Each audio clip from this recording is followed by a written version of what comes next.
Book 1. Artisans. Seated at the narrow window of her chamber, Isolde stared down at the dark-clad figure crossing the drawbridge. A frown briefly puckered her brow and lips as she considered her visitor. Mariana's beauty had always had a way of engendering envy in her. The nun's veil had not hidden it in the least. Thankfully, the young woman was a friend. Furthermore, the confirmed loss of merit brought a new and altogether unpleasant flavor to their current situation. She felt rather than heard the reappearance of Paolo.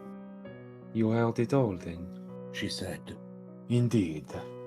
Poor little Mariana, searching for her husband. All alone in a great wide world," Paolo replied, his mock-sympathetic tone embittered with scorn. Isolde turned to the Magister, who stood casually in his usual spot beside the chessboard. His patrician features had never failed to capture her attention, even when she was annoyed with him. Now, however, was not the time for her to enjoy his visage. "When you have lost a loved one and understand such grief, then you may feel free to wallow in the misery of others. You will forgive me if I do not join you in your joke. Mariana is a sister through both God and clan, no matter how ridiculous she seems to you." "Of course, lady. Many apologies." Paolo advanced the white king's pawn a single space and looked at her expectantly. She frowned again.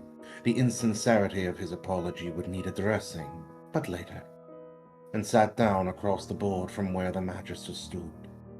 Carefully, she advanced a pawn in response, knowing that he was staring at her face, her hands, her every move. For all that he had been dead for 5 years, Paolo was still human enough to remember certain things. It worked to her advantage when Don Roland was foolish enough to send his smitten child to continue their dealings. "How fares your master?" she asked, pitching her voice to hold the proper amount of solicitous concern. Paolo sighed, took 2 steps, and waved a hand in annoyance, giving Isolde a prime view of the piece of velvet on his belt. She had managed to catch sight of gold thread woven into that particular scrap of fabric before he chose and advanced a pawn. "He has not visited the courts in 5 months now. He trusts only me to serve as his proxy. Of late, though, my business has brought me here instead. Don Roland wishes to learn whether or not I can repair the damage done after the incident with that fool Folk." Isolde smiled and moved to a queen's knight. "As always, you cut to the quick, gracious lady." The La Sombra moved a knight of his own, placing it where it had only a pawn for protection. Again, the brief glimpse of the velvet on his belt. This time Isolde noticed a single initial. R. "I can promise nothing, of course.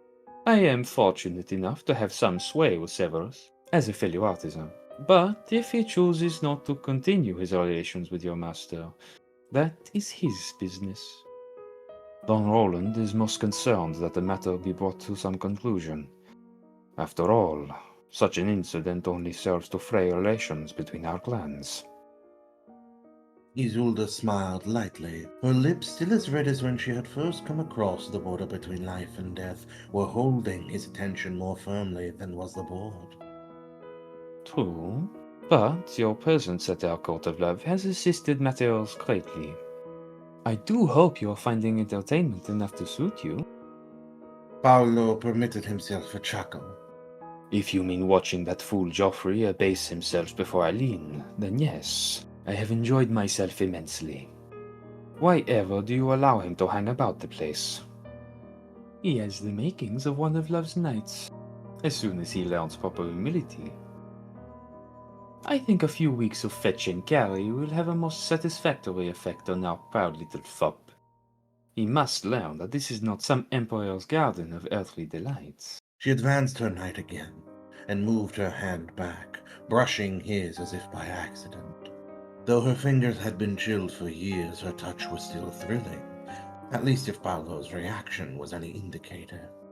She smiled as his hand jerked back, overturning a rook which in turn knocked over 2 pawns. Why, Don Paolo, such clumsiness is not like you. The Spaniard hastily replaced the pieces, leaning forward as he did so. The velvet was now in his lap, and she could see a golden sun in addition to the letter. Apologies, my lady. Accepted, of course. And she favored him with a gracious smile, although she was already tired of the charade.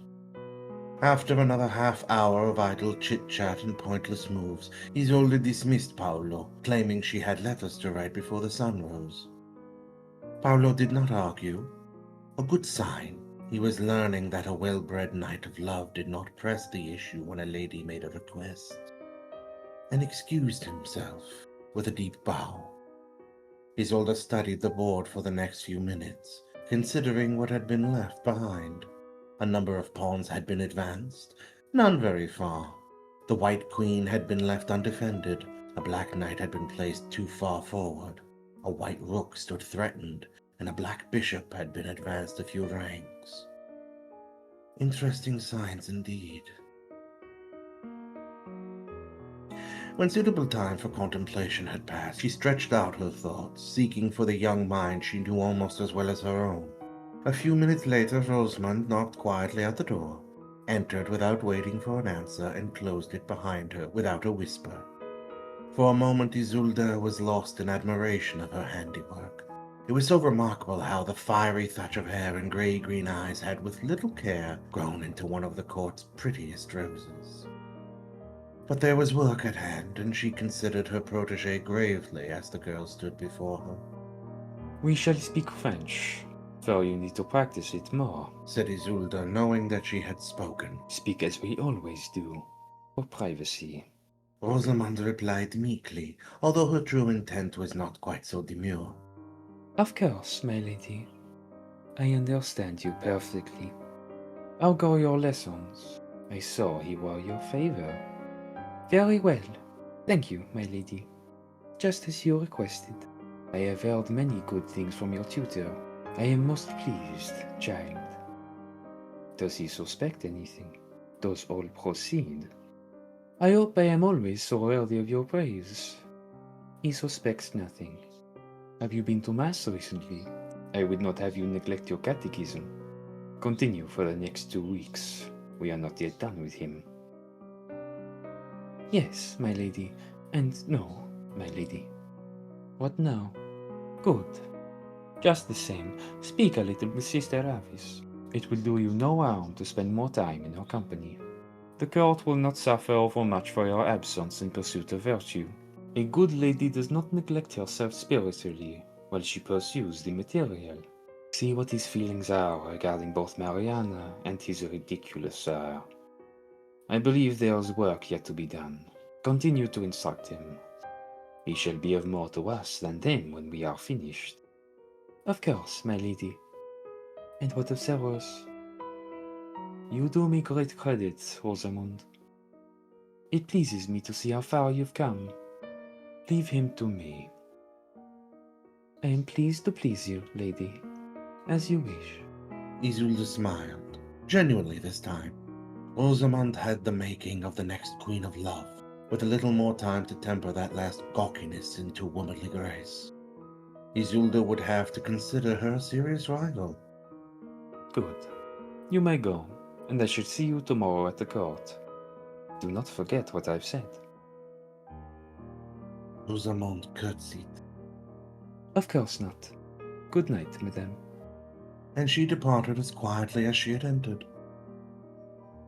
The artisan considered the board before her again. Severus, of course, was a moot point. After the loss of his child, he held no interest in continuing relations with the magisters, and indeed would give a great deal to ensure that the Toreador as a whole did not continue such. Precisely how much he would be willing to give was still open to debate. Fuchs' loss had not been mourned over much here. Isolde thought the brat to be one of Severus's grossest lapses in judgment. Mariana's appearance presented her with an interesting opportunity, though. If her visitor were correct in assuming that it had been a Lasombre who had led the siege that resulted in Merritt's disappearance, then Don Roland might be persuaded to lend his assistance in learning the whats and wherefores of the matter in exchange for the promise of the return of Severus's good favor. As it had taken the magister several decades to cultivate the relations with the artist, he would not be likely to throw away such an investment so quickly. Whether he could be persuaded to betray one of his own to preserve that relationship would remain to be seen, but Isolde believed that the loss of artisan favor, and courts and games, would eventually take their toll on Roland's temper, and would be enough to persuade him to better behavior. Black Queen takes White King. Check and mate. She murmured in satisfaction. Book 3. Zealots. Benoit, is that you? I shouted into the Andalusian night. Our reconnaissance had led to a skirmish, and the ringing of blade upon blade still echoed in the shadows of the low valley around us. Garbed as a knight of the Reconquista, the enemy of my allies, my child stepped over the dying body of young Khalid and rushed to greet me. What strange fortune, sire!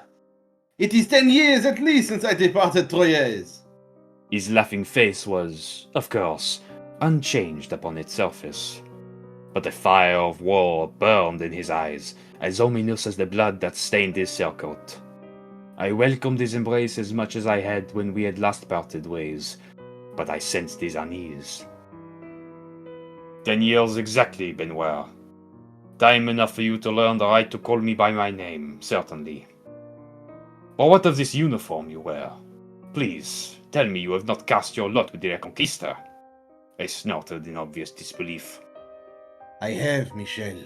My child's voice was defiant, but his eyes sought the bloodied ground. I took his arm and guided him from the battlefield. Enough time remained before dawn for me to rejoin my companions after having words with my misguided child. I trust you realize whom you serve, I said, more brusquely than I intended. Whoever held his allegiance, it was good to see him again. The journey from Troyes had been lonely, and despite my current alliance, I spent most of my nights in battle or solitude. Granted, Benoit had left me long before I deemed him ready, but he was still my child. I do. I am not proud of this, but it is a matter of necessity. In return for my services to Christendom in ridding Iberia of Moors, Maffeo Altieri of the Lasondra has agreed to assist my allies in expelling the Ventu and the English slaves from the Aquitaine. His words stunned me. Have you lost all sense, Benoit? What possessed you to do such a thing? Benoit knew I hated them even more than the Patricians. He knew such a deal would alienate him from the rest of our clan. I struggled to regain my composure, knowing my fight against frenzy was plain for him to see. It is not the way of the Magisters to become directly involved in anyone's conflicts. A La Sombre's word carries even less substance than his reflection. Whatever comes of this devil's bargain you have struck will be far from what you intended, my friend. He looked away from me, brows crooked and dark above his eyes. Do you think me a fool, Sir Montvignard? Child of the most famed and learned Alypius. I have not been sitting idle in my little French keep for 10 years gathering cobwebs and waiting for divine providence to banish my enemies back across the channel. I have garnered allies from Normandy to Toledo, allies who would be more than happy to drive the patricians back to their little island. You and your allies may smash the Ventrue into powder, but it will not displace the English taint from French soil. Do not suppose, as the Magisters do, that vampires govern the world. Influence it, yes, but it is the mass of humans who guide nations' destinies, not the Cainites above them. Seek your allies among the Cain, not the damned La Sombra. It is up to the French people to expel the English from our homeland. Do not expect the La Sombra to do it for them. We laughed, then, and for a moment it was not as sire and child, nor as old friends, but the laughter of brothers. 10 years ago we laughed that way, but 10 years ago he would not have made bargains with the devil. Benoit sobered suddenly, and gazed out upon the wreckage of the valley. Despite our laughter of a moment ago, Tension still weighed in the air. No, I will not turn from my path. This feels right, Michel. Altieri has ensured us passage through the port of Bordeaux. We plan to spare one patrician's life so that all his clan will know that La Sombra loosed a blood-crazed Brujah onto their city. It is my hope to turn the two clans upon one another. I am not alone in this.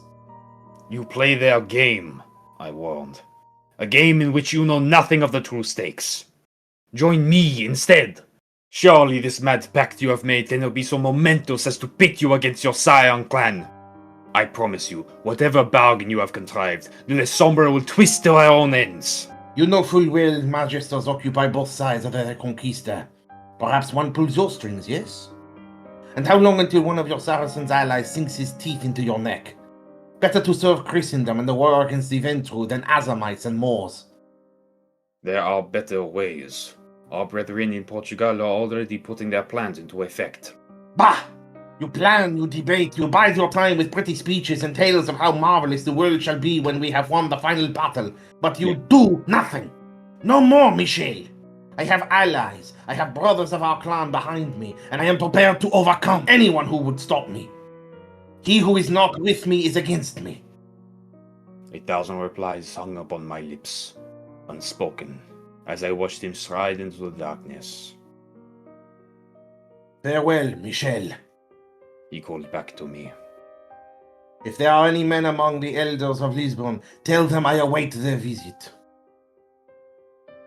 Then my child left for the last time, consumed by the shadows of Al-Andalus.